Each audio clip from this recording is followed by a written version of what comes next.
Hello and welcome back to Aetheral Space 9.40 Blank Canvas. We are back. Hi. I feel like such a blank canvas right now. You could draw all over me. What would I I become? only draw such silly images on you and unknowable scripture. I like the term unknowable scripture. That's pretty good. Alright, welcome back to Aetheral Space. You don't get a recap because this is the second episode of the recording batch, so you better have been paying attention last time. Why don't you read the opening, Tan Honey, Sure. as I've designated that as your job now. Games contained in this bundle: Love Under the Havoc Moon by Sosleysoft, 928 ATR. Let the Angels In by Mayim Del 1012 ATR. My Cabin on the Beach and the Monsters Underneath by Sosleysoft, 976 ATR. Sosleysoft. Blue Red Interlock by Walton Imaginings, 981 ATR. And Inheritance for Same, 1001 ATR. So ATR is after the revolution, I heard. That's right. Way, guys. Keep that in We've mind. mentioned this previously, this isn't new info. So some of these are like 100-year-old games at this point, almost. These are vintage And by classic. Oh, sorry, please go ahead. These are vintage classics. I do notice Havoc Moon made it in. Yeah. I'm wondering if Love Under the Havoc Moon was written by Samantha from Havoc In Moon. the future. Yeah. Make sure to That's transfer what this I'm off the thinking. system as soon as possible. Bleh. Brinkman will flip. Recovered file, Brinkman Lab private network. How crazy would it be if Havoc Moon was revealed to take place in the Aetheral Space universe? It was just on a planet where they didn't know about Aether, since it's apparently still mostly a secret. Think about that. Have you thought about I it? thought about it extensively, yeah. Interesting. Pablo was beginning to think he was in hell, but if he was, it was not an impenetrable one. He'd gone through a couple different iterations of this world, and from that he'd managed to pull some information together. From what he could tell, this seemed to be some kind of romance story involving the dolt from the infirmary. He'd given his name as Samuel. He was being prompted to go along with the story, to interact with the Samuel person and learn more about him, which would presumably advance the narrative. There you go. As if. Pablo certainly wouldn't be going along with this farce. He suspected that if he did, he'd eventually be freed from the grasp of this ability, but he wouldn't be lowering himself to that degree. He would rather die than submit to a shitty game like this. This implies that if it was a good dating sim, he'd play it through. Besides, if all he did was escape, it would just mean resetting the situation back to how it was originally. No, Pablo would accept nothing less than a counterattack. He ran through the information he gathered from successive loops of the narrative. Killing Samuel reset the story, so Pablo had set a remote ant pawn on his neck, ready to crush his throat upon command. That meant that, after exploration, he could quickly return to his starting point without having to make the journey back. Pablo had spent the majority of the first iteration inspecting his surroundings, searching for flaws that he could exploit. That hadn't been fruitful. The setting of this story seemed to be an expansive private art academy, and no matter how closely Pablo looked, he could find no logical inconsistencies to take advantage of. If nothing else, Isabel Pye Testament had certainly put a lot of effort into this trash of hers. Once he'd abandoned the academy itself as a point of attack, he'd discovered something far more interesting. There was a train station near the academy, and no matter how far he took the train, he didn't reach a boundary or stopping point. The endless city just continued to drift by, full of shops and homes and skyscrapers.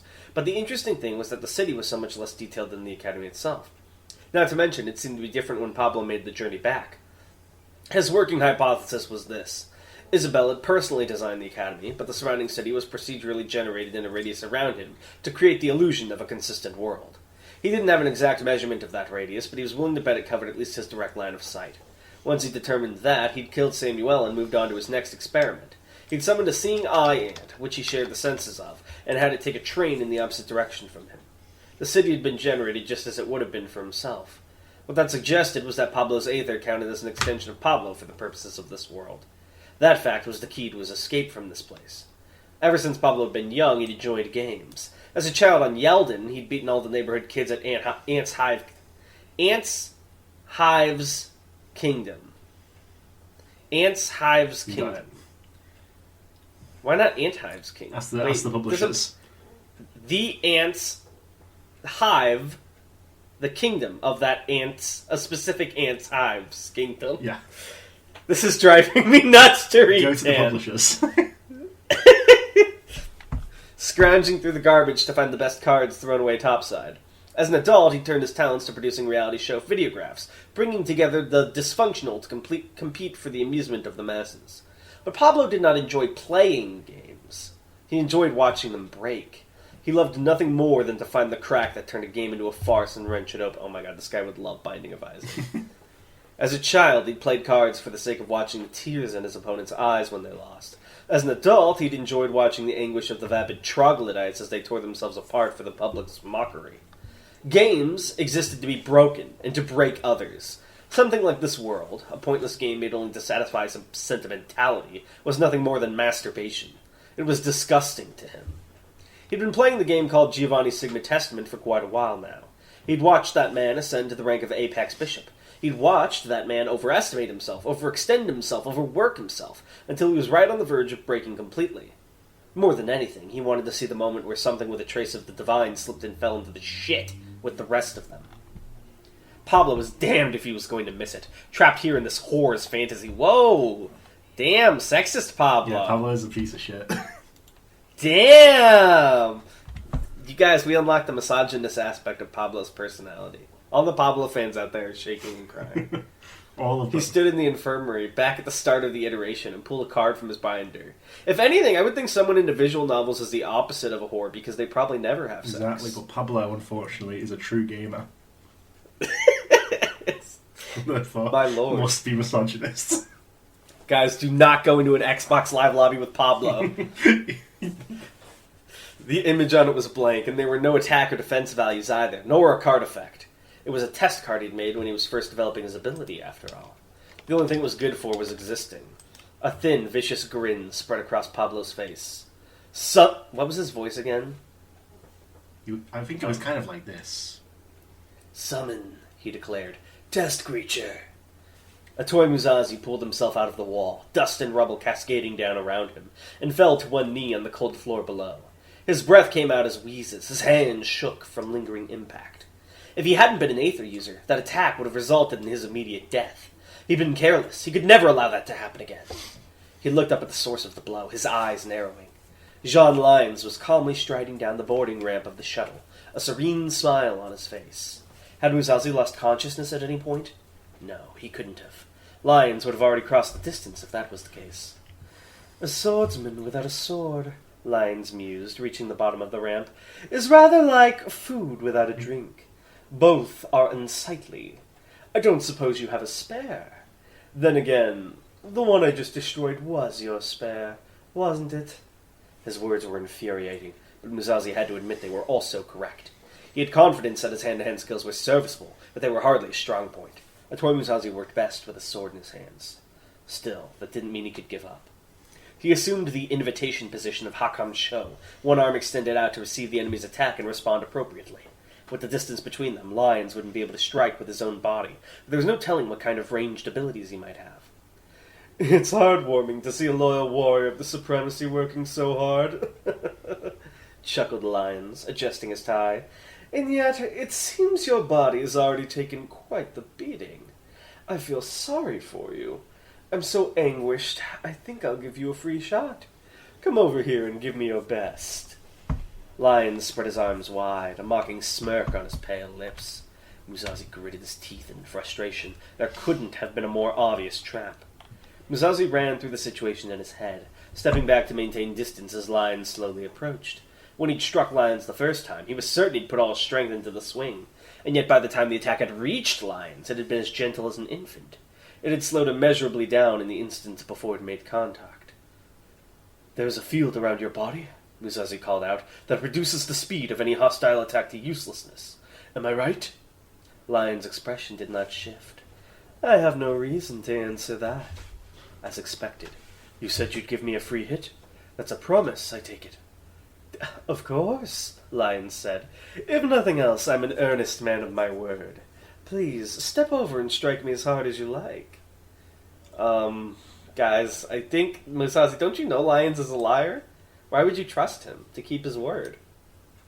Musashi stopped. I think I'll take you up on that offer, he began, before planting his hand on the metal crate next to him. But I'll be staying here.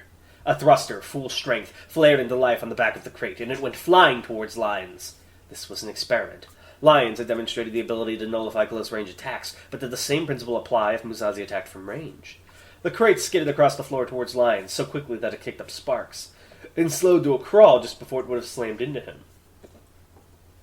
Lyons, still smiling, moved it out of the way with his hand as he stepped forward. "It's even more distasteful for a swordsman to start throwing things," the pale man said. "Is this some kind of tantrum you're having, Mr. Musashi?" "Please don't disparage my attack until it's complete." Lyons frowned and then looked up, his eyes widening fractionally. There we go, baby. Musashi had been hoping that the first attack would work, but it had hardly been his only bet. He'd moved the second crate at the first time as the first, only he'd used his thrusters to bring it up into the air directly above Lyons. In that way, the first crate had been a distraction as much as an actual attack. The thruster holding the second crate aloft spluttered out, and the crate plummeted down towards Lyons.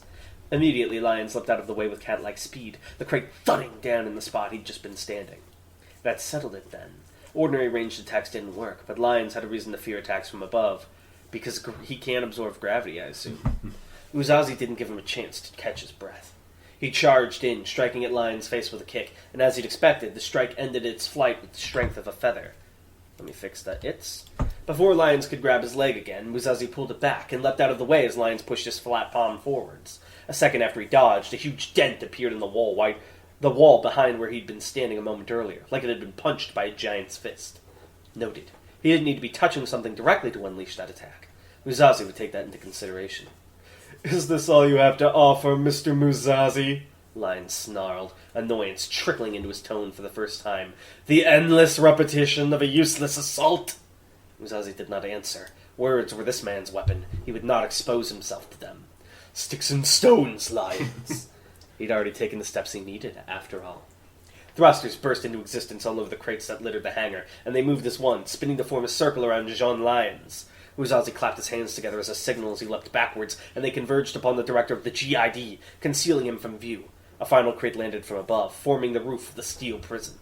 From what Musashi had observed, Lyons drained the kinetic force of incoming attacks, and then released it to retaliate. That draining effect slowed down objects, but it couldn't stop them completely. And it didn't affect their weight either, hence why he'd been forced to dodge the attack from above. That meant he could be killed with this. Slowly, excruciatingly slowly. Musashi could use the thrusters to bring those crates together, and crush Lyons between them. Even if it took an age, he could win. "You lost because you were weak, Jean," Musashi declared, clenching his fists as the crates drew closer and closer, metal warping as they were forced into a single point. "Your power was in robbing others of their strength. Without that, you're nothing but a liar and a cheap suit." For a moment there was silence from within the crates, save for the groaning of strained metal. Then, however, Jean Lyons spoke. "Weak?" he hissed. Despite everything he'd just said, Itoy Musashi felt a chill go down his spine. In that one word, more emotional than he'd ever heard from Lyons, were bottomless... In that one word, I assume was bottomless, bottomless resentment and bitterness. It was the voice of a great beast, slithering through the darkness of the earth, noticing the light for the first time. It was the sound of utter malice. Bang! The crates exploded outwards, smashed into tiny fragments from the force of the explosion between them. Musashi's hand whipped out, driven by reflex, and seized a jagged shard out of the air, and the instant before it would have speared to his eye, he tossed it aside, a cold sweat coating his skin. Jean Lyons descended the wreckage of the crates as if they were a staircase. His suit had been shredded by the impact of his last attack, revealing a body that had clearly been honed for combat. His face, for the first time, was twisted in rage. One hand was limp at his side, while the other was held off to the side, and if Musashi looked closely, he could see that it was holding something near invisible, a rippling of the air that looked something like a club. Pure force, he realized. Lyons' weapon was sculpted directly out of the energy he'd absorbed. "Weak?" Lyons repeated, spitting on the ground. "As if I'd employ a subordinate stronger than myself. You don't understand a thing, Itoy Musashi. So I'll educate you now." He pulled the tremendous club back. "Body and soul!" And swung it. Popcorn, my throat hurts. What's up? Okay. Isabel Pye Testament had come to know games before knowing people. So me. She just like me for real. If we decided quickly into her life that she was a failure, but not to such a degree that she should be recycled. As such, she'd be employed as one of the Brinkman's aides for a time, assisting with them experiments and serving his needs. Each day had stretched on and on like so much cold clockwork, and Isabel's heart frozen with it, until she'd found them. It'd been an utter coincidence, a bundle of files on the mainframe left behind by a previous employee. A number of classic narrative games collected over many years. Isabel had found them during routine maintenance. She'd been enthralled. For the first time, she had a glimpse of the world outside the lab. She'd learned that people were meant to have relationships with each other, family and friends and love. She'd learned there was more to the world than the walls she knew. She'd learned that there was another life that she could live. A few weeks later, she'd left the lab and joined the Superbian set proper. Brinkman had been furious, and it had taken months to get back into his good books. Still, the humanity she'd found was still there. That was what was stopping her from going along with what Giovanni wanted. That was what drove her feet now as she ran through the halls of the Deus Nobiscum. That was what made her hand tighten around the pistol shells in her hand, as she made her way to that person's location as quickly as possible. The only way to end this would be to kill them, to remove them from the head of the... Wait. To kill who? Isabel skidded to a halt in the middle of an abandoned amphitheatre, looking down in confusion at the weapon in her hand. She was going to use this to kill someone, but who? And why? It completely slipped her mind. She had taken this gun from Pablo, but why had Pablo been after her? She couldn't remember. Oh no. Alarm spiked in her chest. Something was wrong. Did he spam his test and take up all the RAM in her brain? Crack. Isabel No! fell to her knees as a surge of pain exploded into her brain. No! To allow all the air in her lungs. Slowly, she looked at her reflection in the window. No! A human arm was protruding from the back of her head, framed by noxious green aether, slowly pulling itself out more and more. The impression was slipping, but she recognised Pablo's arm and his aether. He'd done something. He'd done something. I'm guessing your ability was meant for your own use, Pablo laughed. A second arm emerged from her aether, joining the first, causing her to fall completely to the floor and scream. That's why the defences were so awful. There's no way you'd try to break out of your own little paradise, right? No, my girl! Isabel gasped through the pain. What did you... It wasn't just pain that made her words slow and halting. It was like the memory of how to speak was slowly breaking apart inside her head, disintegrating into nothingness at a horrifying speed. It was all she could do just to hold on to her sense of self. Another spark of aether, another blast of pain, and Pablo's head sprung out of her aether as well. He pulled himself further out with his hand, his upper torso coming into view. You picked the wrong enemy, ma'am, he giggled with mocking etiquette. That setting generates itself around the player, but I have the ability to spread my aether out over a very large area. He pulled himself up to his hips. With one hand, he reached into his pocket and pulled out a blank trading card.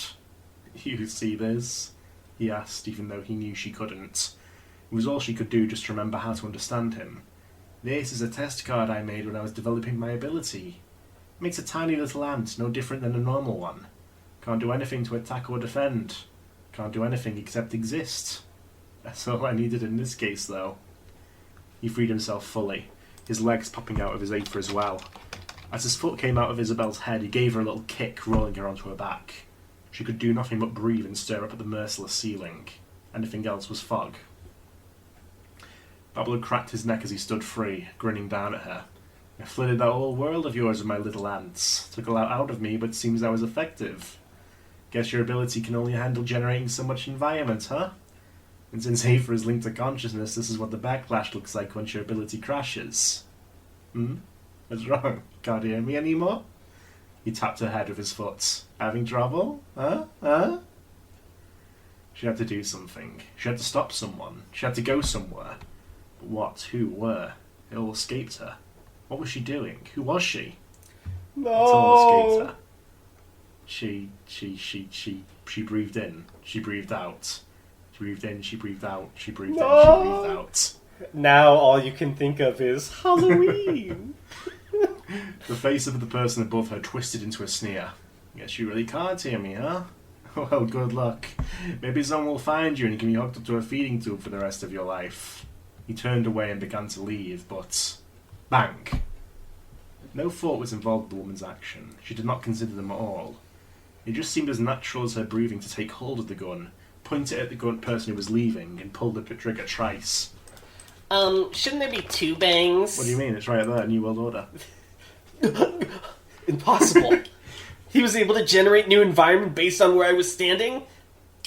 That was the last thing she did. The pistol slipped from her grip and clattered to the floor. Twin plasma shots thudded into the man's back, and he staggered forward. Oh my god, she just like Dragon. Slowly, as if in disbelief that such a thing could have happened to him, he turned to face her. He reached through his rune with one hand, looking uncomprehendingly at the blood and soot on his fingers before looking back at her. "You bitch," he snarled, just before he fell to the ground as well. For a short time there was silence in the amphitheatre, the two of them just laying there, one dead, the other little more than a doll. Aether spluttered weakly around the man's body, running through his spreading blood and shining inside his open mouth. No. Slowly, silently, it began to brighten, as something awakened. Then there was a sound of skittering legs. Finally, we're getting our second Aether Awakening, boys. I can't believe his Aether Awakening wasn't like a bunch of cards floating around him as he milled his whole deck. Is he going to turn into a big ant? Who knows? We can say what will he become. What should happen, the best thing you could do is if he appears as this giant ant and then like a screen appears that everyone can see with like his attack and defense points. And it makes the Yu-Gi-Oh sound. It's like... Sorry. That was just me. No sorry. problem. Anyways, fun fact for today. So, fun fact, we got mention of a planet called Yelden in this one, which is very similar to Talden. So, Do they have a ring on there? Hmm? Do they have a ring on Yelden? A Yelden ring? No, they don't. I won't allow you to do this to me. So Talden I guess and you could say Yelden Pablo's were originally reputation the there names was... of two brothers who fought in the Thousand Revolutions. So that's why the planets are named after them.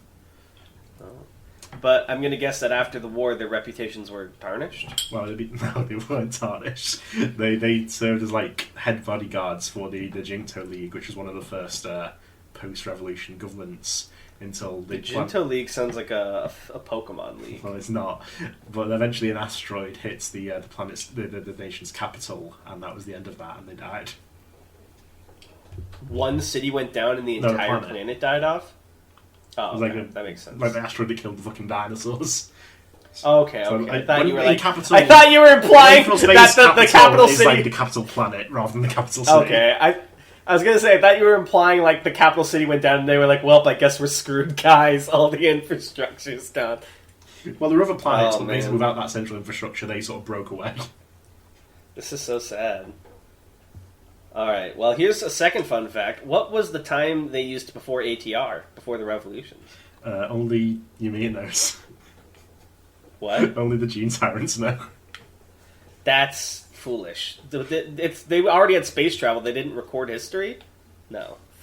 Well, I'm curious. Because you've mentioned that this world was based on ours, so I'm wondering if it was AD before ATR, or if the Gene Tyrants had their own they had their own bullshit calendar. Year of the Noble, or whatever. They did, but or maybe even more confusingly, maybe each to do on the spot, unfortunately. Maybe each Gene Tyrant had their own bullshit like timekeeping system, and then after the Thousand Revolutions, because all the governments came together, they sort of had a unified time system. Even though their planets had like different years and day cycles, that way they could keep track of communications. Maybe. But like before that, every Gene Tyrant had like their own local time zone or whatever. This is one theory. No one knows for sure. Smile. You know for sure, once you decide. Smile. Yeah, but I'm not going to decide here and now. That's fair. That was a good chapter, though. I like Pablo a lot, even if he became a misogynist this chapter, which makes it feel weird that I'm saying this now. But, like, I think he's a very interesting villain. Yeah. He's the morally worst, like, supervillain, I feel. He's an asshole, for sure. I'm not condoning his character. But I do feel like he's got, like... He was playing Giovanni the whole time.